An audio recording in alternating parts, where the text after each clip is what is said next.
this video I would like to talk about growing your own food in very small spaces, like something like a balcony that I've got in the city.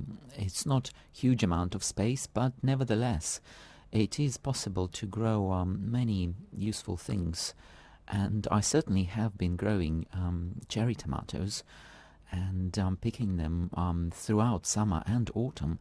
So these produce a constant supply for me, and I will give you a few tips on how to do it very effectively, and also I'll discuss some of the mistakes I made initially, this is what I get every week. Those beautiful tomatoes I've grown in my balcony, and they're certainly very welcome for my lunches and my dinners in salads. They are really delicious. And of course I don't use any poisons or pesticides. And this is one of the reasons why it is quite important for everybody to try growing your own food, and also to try and taste and see the difference between what you get from commercial supermarkets and what you get yourself. Unfortunately, these days, everything that comes from a supermarket will be covered in some sort of poison, whether it's pesticide or herbicide. They will spray in order to protect from insects and other problems. And a lot of the time, those poisons stay on the surface and even get inside. So growing your own is definitely a much better idea.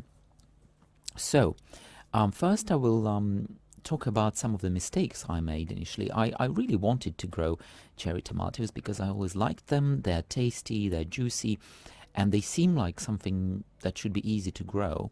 So I ordered seeds and followed all of the instructions, and I had a lot of trouble with those seeds. It wasn't just one supplier that perhaps supplied maybe old seeds, they didn't germinate.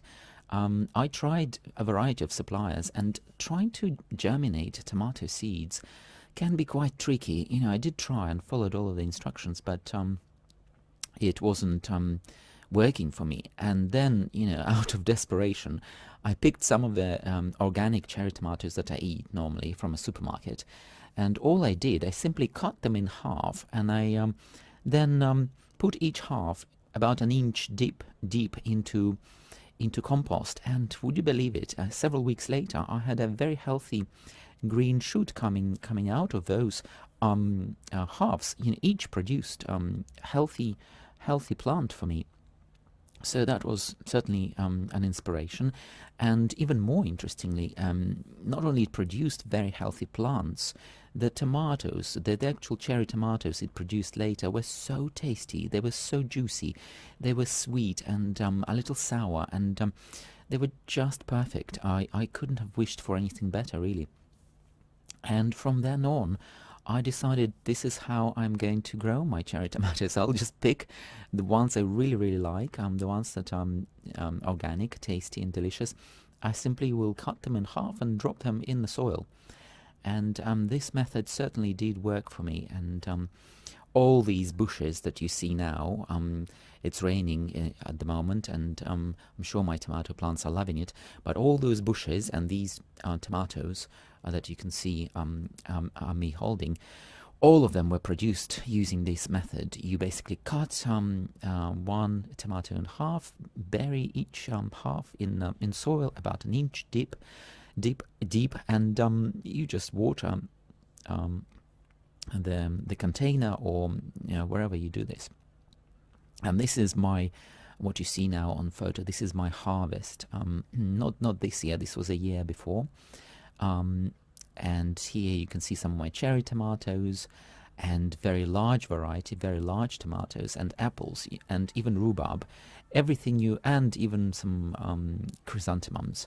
Everything you see on this photo I've grown with my own hands, and everything tastes absolutely amazing, and it gives me a lot of pleasure growing and then later eating those fruits.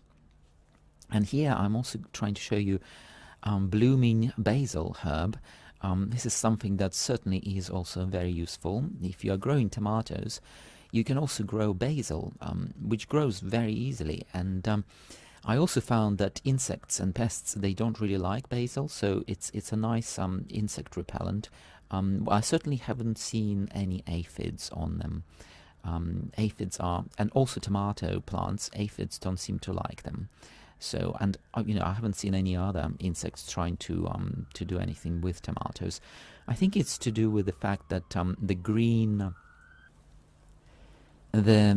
tomatoes, you probably know this, but it's worth mentioning. Green tomatoes are actually poisonous. They contain poison called salanine. So it's quite dangerous to eat them green. So I wouldn't recommend that. And I suspect this is also why insects don't touch them, because the juices in stem and the actual green tomatoes themselves, they contain this poison, and insects can obviously sense that very easily. I'm not so sure about the red ones. The red ones I saw, it's not the insects, but we have birds in this area. Would you believe it? In central London, there's quite healthy bird life. And we have very big seagulls, and there are smaller birds. And I occasionally, because these fruits, they look red, and birds apparently react to red. They know red is when fruits are ripe, so they nibble on my apples from my apple tree. And I think they've also tried picking my red cherry tomatoes, because every now and then I see them trying, and sometimes they drop them because they probably don't taste as they expect them to taste. So they don't really actually consume them. They simply cut them off vine, and they drop them nearby somewhere. So, well, that's them.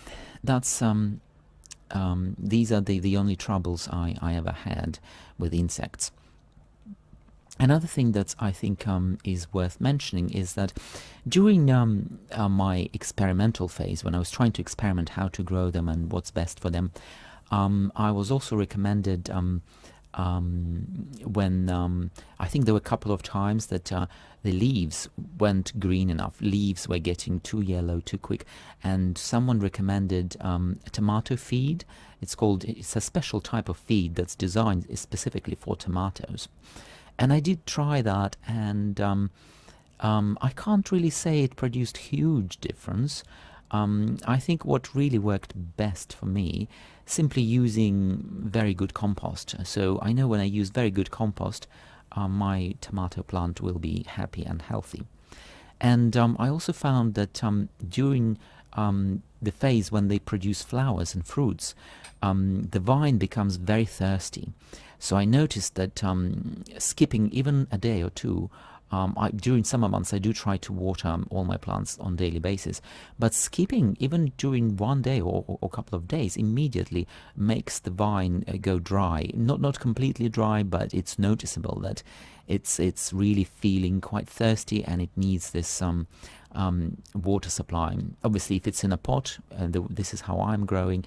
I'm growing them from a container, so water evaporates during summer months, and obviously the plant itself, when it produces these beautiful vines, with lots of cherry tomatoes, it clearly requires quite a lot of water. So if you are growing them yourself, I would certainly recommend a generous watering regime for your plants.